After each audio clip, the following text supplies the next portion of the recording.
Hola a todos por allá, ¿cómo están? Soy Daniel de la Osa y nací en La Habana, Cuba, en el 1962. Bueno, después de haber estado un poco ocupado en el día de ayer haciendo un vídeo que publiqué hoy, muy querido para mí porque hace tiempo tenía deseos de hacer un homenaje a esas personas que nos aparecen siempre en la mente de vez en cuando, pero en realidad nunca queremos conocerlos. No se nos ocurre entrar a un establecimiento como ese, a preguntar dónde están, darles la mano y decirles gracias, muchas gracias por hacer todos los días el pan que comemos. Y es con este video que le hice un homenaje a la pequeña panadería de mi pueblo. Gente muy simpática. Pero bueno, a lo que vamos hoy. Esto es un capítulo que comienza hoy. Yo decidí hacerlo en 3 capítulos porque de este tema hay mucho de qué hablar. Recuerden que yo hablo solamente de mis experiencias y que pienso a veces que habrán sido vuestras experiencias. Muchos de ustedes han pasado por cosas como por las que pasé yo, buenas y malas.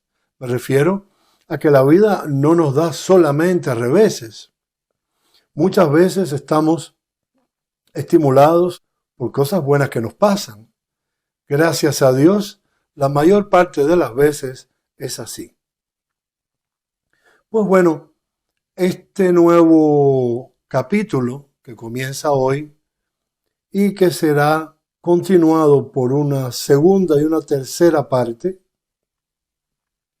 se trata de la gran mentira cubana.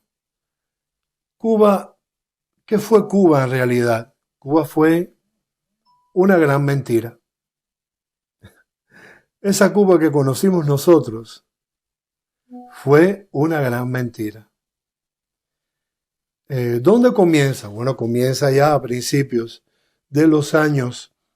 Perdón, voy a apagar una cosa aquí porque si no, no voy a poder continuar porque me están enviando constantemente mensajes y esto se convierte en algo que uno no puede controlar. Hablando de control. Bueno, pues Fidel Castro, desde los principios de los años 60, él se aseguró muy bien de poder continuar controlando al pueblo, a las instituciones, también a las universidades, a todo el mundo. Y entonces crea estos mecanismos de control, pero a otro nivel, es decir, al nivel oculto, al nivel que no tenía nada que ver ni con la seguridad del Estado, ni contra la contrainteligencia, con nada de esto. Esto era un grupo que trabajaba directamente con él y para él. Estos grupos o estas oficinas de fabricar mentiras, de fabricar calumnias, de fabricar motivos, se crean en 2 edificios fundamentales de la ciudad de La Habana. Uno de esos lugares estaba en el edificio de la revista Bohemia.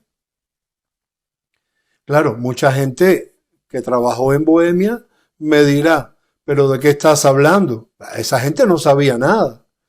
Esta gente que trabajaba en esta revista, ya fuera como periodistas, ya fuera como redactores, ya fuera como sencilla gente que trabajaba en la prensa. Bueno, pues no sabía nada de la existencia de estos lugares. Pero bueno, la guarida de uno de estos lugares estaba allí, en el edificio de la revista Bohemia. ¿Qué cosa era? Bueno, era gente inteligente que fue reclutada para crear cuentos. Eso funcionaba en distintas etapas. Eso funcionaba y se controlaba. Vamos a decir que de una manera inconsciente para la gente que participaba en aquella creación de conflictos, de mentiras, de calumnias, de todo lo que usaba Fidel Castro para poder controlar Cuba y para poder controlar muchos lugares que controló fuera de Cuba. En todo el mundo, en el mundo entero, él tenía gente de este tipo. Bueno, esta fábrica, esta pequeña fábrica, que llegó un momento a atesorar entre 1.000 y 2.000 empleados, que eran gente que estaban allí, muchos de ellos estaban engañados. Era como si crearan cosas para la revista, ¿no? Ideas, cuentos. ¿Qué podríamos hacer si el enemigo nos atacara mañana? ¿Qué podríamos hacer si fulano de tal, presidente de tal lugar, de tal país, se manifestara contra la revolución cubana? Toda aquella fábrica de maquiavelismo fue creada por él. Bueno, como dije, una se encontraba enclavada en este edificio de la revista Bohemia. Estoy hablando de la ciudad de La Habana. Y la otra se encontraba en un edificio bien visible de la ciudad de La Habana, en el Foxa. Allá arriba, donde había supuestamente una estación de radar, porque también la había, pero los radares aquellos estaban allí para otra cosa. Algunos de ellos, bueno, seguían el curso de los vuelos nacionales, vigilaban el espacio aéreo, eso también es verdad. Algunos de esos radares, cuando funcionaban, servían para eso. Pero no es de ese tema que nos vamos a ocupar hoy. Allá arriba había también oficinas, pero donde estaba la dirección. Directamente esta gente que trabajaba con Fidel Castro para informarlo ya de los planes urdidos, verdaderamente urdidos, como fin para controlar, manipular, macabelear, dicho así vulgarmente, la gente que él quería controlar. Esta dirección que estaba en el Foxa se alimentaba de aquellas pequeñas historietas e ideas que generaba aquel grupo de personas que estaban en el edificio de la revista Bohemia. Así era la cosa. Quien me diga que no, está en su derecho. Yo lo sé.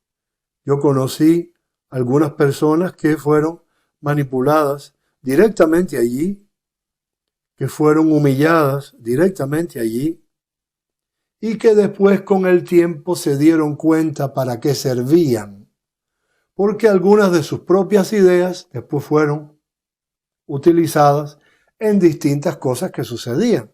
Los autoataques de la Revolución Cubana, aquellos famosos ataques en el Hotel Internacional de Varadero, donde hubo una lancha que tiroteó el hotel. Aquello fue un autoataque. Claro que respondió a una urgencia. Había que encontrar algo rápido y entonces eso salió mal, porque se hizo demasiado evidente, demasiado visible esas siglas escritas en la superficie de aquellas lanchas, totalmente visible, que decía US Navy. Bueno, les faltaba solamente poner somos el enemigo. Aquello salió mal, como también salió mal aquel ataque con bomba al Hotel Deauville. Aquellos autoataques no eran otra cosa que manipulaciones para poder echarle la culpa al bloqueo, al ataque imperialista, y para poder entretener al pueblo cubano. Estas excursiones de entretenimiento del enemigo que se acercaba al país y entonces lo detectaban, entonces salieron los cazas y los americanos salieron rápido porque tenían miedo a la Fuerza Aérea Cubana. Señores, la Fuerza Aérea Cubana, como las Fuerzas Armadas, fue siempre un gran desastre. Aquello no funcionó verdaderamente nunca. Había protocolos, como lo cuenta Orestes Lorenzo, como lo contó el general Del Pino, es decir, gente que escaparon en aviones de guerra y que no fueron ni seguidos ni detectados. ¿Qué pasaba con aquello? Los protocolos eran también tan maquiavélicos que terminaban por no funcionar. No funcionaban ya por la parte humana, no funcionaban por la parte de la inteligencia y no funcionaban por la parte técnica, porque había siempre motores que no arrancaban, fallos por mal trabajo de los mecánicos, falta de piezas, equipos viejos. Había pilotos que tenían miedo a volar porque uno de aquellos misiles podía explotarles durante el vuelo. Así fue una época de la aviación cubana. Había solamente que pasar cerca de algunos de aquellos hangares de la base de San Antonio de los Baños para darse cuenta que aquella imagen no tenía absolutamente nada que ver con las imágenes que veíamos de la aviación de los Estados Unidos o de otro país del mundo. Y Cuba nunca estuvo preparada para un ataque de nadie, porque a nadie le interesaba atacar a Cuba. A no ser que fueran 2 o 3 locos de la oposición o no sé. No hubo muchos y nunca fueron respaldados verdaderamente por el gobierno de los Estados Unidos. Porque a los Estados Unidos no le interesaba para nada ni apoderarse de Cuba, apoderarse de un país pobre. ¿Para qué? ¿Para subvencionarlo? ¿Para hacerse cargo de 12 millones de personas ya en aquella época? ¿Que había que darles una seguridad social? Un país totalmente devastado y desorganizado. No es así. Yo viví la reunificación alemana y créanme, la Alemania, la verdadera Alemania, la RFA, la República Federal Alemana, absorbió 15 millones de habitantes, 15 millones de personas. Yo viví la época entera de aquella integración que fue verdaderamente difícil, porque se necesita un montón de dinero, se necesita cambiar infraestructura, se necesita cambiar casi todo de lo que está, de lo que quedó en ese país que se integró. Eran 2 países diferentes. Había uno que era muy rico y había uno que era muy pobre. Aquella Alemania del Este estaba en un estado lamentable. Claro, no se puede comparar con Cuba. Nada se puede comparar con Cuba. En la Alemania del Este la gente vivía, trabajaba y comían y esas cosas, pero no había el desarrollo que hay hoy, ni soñar con aquello. Se los digo yo que viví la integración entera de la Alemania del Este, que tengo amigos que vivían allá, que tengo amigos que hoy viven tranquilamente aún en Alemania o emigraron a otros lugares del mundo y yo fui testigo de aquella integración. A nadie le interesa hacerse cargo de Cuba. Cuba siempre será un problema que tendrán que resolver los cubanos. Comiencen, si así lo desean, los cubanos que están dentro de la isla a cambiar algo o a contribuir a un cambio, porque si no, sus hijos y sus nietos vivirán dentro de 100 años en la mayor ignominia, la mayor miseria imaginable. Vamos a continuar con este tema en próximos capítulos para que sepan para qué sirvió aquella pequeña organización que trabajaba directamente con Fidel Castro y le daba las ideas para que él pudiera manipular más fácilmente al pueblo de Cuba, como a presidentes de otros países.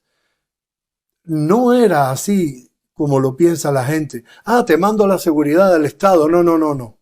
La seguridad del Estado fue a Nicaragua, la seguridad del Estado fue a Venezuela, pero hay otros países del mundo, por ejemplo, como Inglaterra, como Alemania, como Francia, donde trabajaban algunos de estos empleados de Fidel, generando bellas ideas, haciendo buenos amigos para poder contribuir, por ejemplo, con los préstamos que se le hacían a Cuba, ya con la idea de no ser devueltos nunca jamás.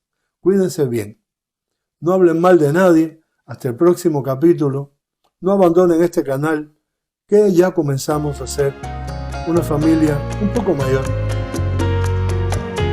Chao, hasta la próxima.